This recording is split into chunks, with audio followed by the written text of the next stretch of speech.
Sairam students, welcome back. Today we'll be going ahead with our syllabus. We have already finished the first poem of the third unit, that is the Night of the Scorpion. Today we'll go with the next lesson in English. Okay, so before that, here is for us a warming up session. With your benchmate, prepare a profile of Albert Einstein. Okay, so we have to write according what your profession was, field of science, world famous theory proposed, awards won by him, disability in childhood, and the books written by Albert Einstein. Okay, so let's see what it is. His profession, he's a scientist. Field of science is theoretical physics. World famous theory proposed was the theory of relativity. Awards won by him: Nobel Prize in Physics, Copley Medal by the Royal Society, Gold Medal of the Royal Astronomical Society, Max Planck Medal of the German Physical Society, and Prix Jules Janssen. Yes, these were the awards won by Albert Einstein. What was, now see, he has won so many awards, but see the next one, disability in childhood. What disability did he have in his childhood? Let's see what it is. He had dyslexia, that is the Asperger's syndrome, and autism. And the books which he has written, which books he has written is also asked. So it is The World as I See It, The Special and General Theory, The Evolution of Physics, The Meaning of Relativity, Einstein's Essays in Science, Einstein on Peace, Why War, and Essays in Humanism. So we are talking about Einstein. Why are they asking, this warming up session was done on Einstein. Why are we doing this? Yes, because our lesson is related to this great scientist Albert Einstein. Okay, now next is this. Separate the words in the columns they belong to. Okay, so the words are given in bracket and we have to write it in the music common to both arts and dance. So chorus goes in music, ballet goes in dance, swar melody goes in music, swar also goes in music, kathak goes in dance, raga goes in music, symphony goes in music, mudra goes in dance, serenade goes in music, choreography dance, tune you have it in music, audience you have common for both. You have audience for music as well as dance. Tango is a type of a dance. Allegro is goes in music. Duet is in music. Odissi is a dance. Choir is a dance, and concert will go for both. Performance will also go for both. So we have this, which is, now this is what related to some music. So what is the relation between music or dance or that artistic features with Albert Einstein? We'll be learning it in our lesson. Before that, we will go do the frame sentences. A very easy lesson, so there are not many difficult words. So we have only two words which we'll be going through. Philanthropist. The people were unaware of the actor being a philanthropist. Now, what is the meaning of a philanthropist? Do you know what is the meaning of a philanthropist, children? Yes. A philanthropist is a person who is a benefactor. Yes, a benefactor who does good deeds for the people is called as the philanthropist. The people were unaware of the actor being a philanthropist. Second one we have is tone deaf. You can't teach someone who is tone deaf how to sing. A tone deaf is a person who does not understand the high and the low tunes in music. So they're called as tone deaf. So you can't teach someone who is tone deaf how to sing. Fine. Now we have the lesson, The Night I Met Einstein. It was written by Jerome Wiedemann, born in 1913 and died in 1998. Jerome Wiedemann was an American playwright and novelist. In 1960, he won the Pulitzer Prize for his work, a musical drama titled Firelove. He collaborated with George Abbott, Jerry Bock, and Sheldon Harnick for its music and lyrics. His book, I Can Get It For You Wholesale, has also been used for a movie of the same type. So let's see what the author has for us in this lesson, The Night I Met Einstein. When I was a very young man, I was invited to dine at the house of a philanthropist. After a wonderful dinner, our hostess took us to a large drawing room. Chairs were being arranged. I'm arranging the chairs for a concert, my hostess said. We are going to listen to a very good pianist. Though everyone else was very happy, I was not. I did not understand classical music. I thought I was tone deaf. I sat down so that I would not be impolite and waited for the concert to begin. I did not pay attention to the music after it began. After a while, I heard everyone clapping, so I realized that the piece was over. Just then, I heard a gentle but firm voice saying, "You're fond of Bach." Okay, so the narrator over here, the speaker is young, is talking about his younger days. When he was young, he had gone to a philanthropist's house to dine, and after that, there was a show, you can say a concert by a very good pianist, and he did not have much interest. He did not understand classical music, so he thought himself to be a tone deaf. Okay, but since he did not want to be impolite, he sat down and waited for the concert to start. Okay, he did not pay much attention to the music. He was lost in his own thoughts. So after, when he heard people clapping, he realized that whatever was being played, that piece was over. Okay, and at that very same time, he heard someone calling him, asking him a question, a gentle but a firm voice asking him, "You're fond of Bach." Okay, now his Bach is person is a very good musician. His name is Johann Sebastian Bach, a German organist. Yes, Johann Sebastian Bach is a German organist and composer of the 17th century. Okay, so he's asking him that, are you fond of Bach? So let's see what happens after this.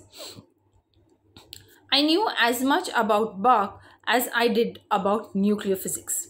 I was going to say something ordinary so that I could get out of the situation. I turned in order to look at my neighbor, and I saw a very famous face. It was someone with a shock of white hair and a pipe. I knew that I must tell this man the truth. He looked at me as if my answer was very important. I do not know anything about Bach. I said, I have never heard any of his music. He looked surprised. You have never heard of Bach? He asked. He made it sound as if I had said that I had never taken a bath. I'd like to understand music so that I could understand Bach. I said, but I am not able to. I am tone deaf. Okay. So when this person who asked him that, are you fond of Bach? He knew that whatever he knew about Bach was the same as what he knew about nuclear physics. Yes, means he did not know much about Bach. So he was going to say something out of the ordinary so that he could get himself out of the situation. But as he turned towards his neighbor to answer, he was a very famous person. Okay, famous face with a shock of white hair and a pipe. Yes, so this person who was talking to the speaker was Albert Einstein. I knew that I must tell this man the truth. Okay, so he, as he saw that famous face, he thought that yes, he should tell this person the truth. Okay, as if his answer was very important. He told him that he does not know Bach, and he has never heard about the music played by Bach. This person, Albert Einstein, was shocked. You have never heard about Bach? So the speaker is also like, he felt that he's asking as if he had never had a bath. They were taken a bath. Okay, so the speaker is telling, I do not understand music. I'd like to understand music so that I could understand Bach, but I'm not able to. I'm tone deaf. So he confesses that he's tone deaf and he does not understand the music played by Bach. Let's see what happens next. The old man got up. You will come up with me? He asked. I just remained seated. I'm requested you to come with me, he said again. So I went up with him. He took me to a room which had a gramophone in it and asked, what kind of music do you like? Well, I answered, I like songs that have words and the kind of music where I can follow the tune. So this old man got up. He told him to requested him to go with him upstairs, and he also the speaker also went with him. He was taken to a room where a gramophone was kept. Okay, so gramophone is a machine which is used to play recorded music. You can see it in the picture also. That is a gramophone. Okay, and Einstein is asking him what kind of music does he like. So he's telling, I like songs that have words and the kind of music where can follow the tune. Okay. Going ahead, he smiled and nodded, obviously pleased. You can give me an example, perhaps. I told him I like anything by Bing Crosby. At once, I could hear Bing Crosby's voice filling the room. Now, can you please tell me what you just heard? He said. The simplest answer seemed to be to sing the lines, so I sang it back to him. He smiled. You're not tone deaf, he said. I told him this was one of my favorite songs, something I had heard hundreds of times, so it didn't really prove anything. Nonsense, said Einstein. It proves everything. Do you remember your first arithmetic lesson in school? Suppose at your very first contact with numbers, your teacher had ordered you to work out a problem in, say, long divisions of fractions. Could you have done it? Okay, so after going upstairs, he's telling Einstein asking him what music would he like to hear. So and asked him to give him an example, and he told him that he would like anything by Bing Crosby. Yes. Okay. So this Bing Crosby is an American singer and actor. So as soon as he said that he wants to listen to something by Bing Crosby, he hears Bing Crosby's voice filling the room. So that music had started playing. Okay. Then Einstein asks him, tell me what you heard. And he simply sings the lines which he had heard. And Einstein tells him, you are telling that you are tone deaf, but you aren't. And then the speaker replies that this is one of my favorite songs and I have listened, I've heard hundreds of times, so it does not really prove anything.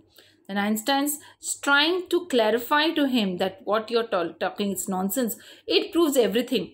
Do you remember? And he's trying to ask him, show it to him, prove it to him that he is not tone deaf. How? He's giving him an example does he remember his first arithmetic lesson in school? So telling, suppose at the very first contact with numbers, your teacher had ordered you to work out a problem in long divisions of fractions. Could you have done it? Yes. So a very first arithmetic lesson. So he's telling that could you do divisions and fractions in your very first arithmetic lesson? No, you could not have done it. So that's the same way he's told what knowledge about music goes ahead. No, of course not. Exactly. It's like learning maths. You have to learn addition and subtraction in order to do multiplication and division. Now I'm playing something a little more advanced. Okay, so it's telling like in arithmetic or learning maths, you have to first learn addition and subtraction in order for you to understand what is multiplication and division. So that's the same way. And now I'm going ahead with the advanced one. It was John McCormack singing the trumpeter. Sing that back, he ordered. And we went on from level to higher level until he was playing just music without words. I was amazed that this great man was paying complete attention to me so that I could learn something new. It was as if I was the most important person in this world. Suddenly he got up and turned off the gramophone. Now, young man, he said, we are ready to listen to Bach. We went down and sat in the hall. Just allow yourself to listen, he said. That's all there is to it. Okay, so he's telling him to that in order to understand music, you have to, just like how you understand maths, you have to understand addition and subtraction in order to understand multiplication, division. So your level rises. So it's what he did.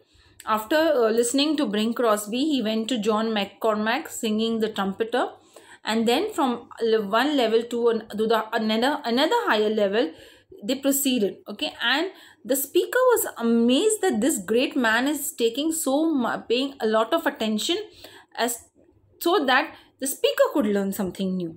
Okay, and it was and as if the speaker was the most important person for him. Suddenly he turned off the gramophone and told him, now young man, you are ready to listen to Bach. We'll go down, sit in the hall, just allow yourself to listen. That's all there is to it. I have heard that piece many times since that day, but I am never alone. I am sitting beside a small man with a shock of untidy hair and a pipe in his mouth. He has eyes that are unusually warm. When the concert ended, I too was able to clap sincerely. Our hostess came towards us. We both stood up. "I'm so sorry, Dr. Einstein," she said, giving me a cold look, "that you missed so much." "I'm sorry too," he said. "My young friend here and I, however, were engaged in the greatest activity of which a human being is capable." She looked puzzled. "Really?" she said. "And what is that?" Einstein smiled and put his arm across my shoulders, opening up the frontiers of beauty. Okay, so he's telling that as they sit down in the hall to listen to the music, I have heard that piece many times since that day. So after listening to that music, he's telling that after that day he had heard that piece many times. Okay, and then now he's sitting beside a small man with a shock of untidy hair, a pipe in his mouth, and but eyes which are usually warm, which shows compassion for a person. When the concert ended, he clapped sincerely. Okay, in the beginning he was just clapping because like he was not paying attention to the music, but at the end of the concert he was clapping sincerely because he understood what the music was about. Okay, then the hostess came towards them and they both stood up. The hostess apologized to Dr. Einstein, saying that you missed so much, giving the speaker a cold look. Means she's trying to tell that because of you, Dr. Einstein has missed so much. So Einstein also says, "I am sorry too, but my friend and myself, my young friend and I, they both were engaged in the greatest activity of which a human being is capable of." Okay, and she's asking, "Really? What is that activity?" And Einstein puts his arm across the speaker's shoulders and saying, "Opening the frontiers of beauty." What does this line mean? Opening up the frontiers of beauty means the borders. You're trying to connect people. You're trying to get people know what beauty is all about. Yes. So that is what Albert Einstein wanted the speaker to understand about music, and he tried his best to make the speaker understand what music is all about. Okay, so that is what we have in our lesson over here, and you have a small homework for you children. This you have to complete the following sentences. The narrator was not happy about the concert because you'll have to read the lesson. Yes, so we have finished the lesson over here. You have to read the lesson, complete these sentences, and along with that this also. Okay, look at the pictures of the musical instruments and write their names, what the player of the instrument is called, and a famous player of the instrument. Okay, so first one we can do it over here. It's a name of the instrument. It's a tabla. One who plays is called as a tabla player or a tabalchi. And famous player of, yes, of course, Zakir Hussain. So the first one we've already done. Second one, you find out, you looking at these instruments, you can easily find out what is the name of the instrument. One who plays it and a person, famous person, player of that particular instrument. So you have to, you'll be doing this as well as complete the sentence as your homework. Okay, so in the second part, we'll be doing the English workshop of this particular lesson, and then we finish with the lesson. Okay, so till then, stay safe, children. Sai Ram.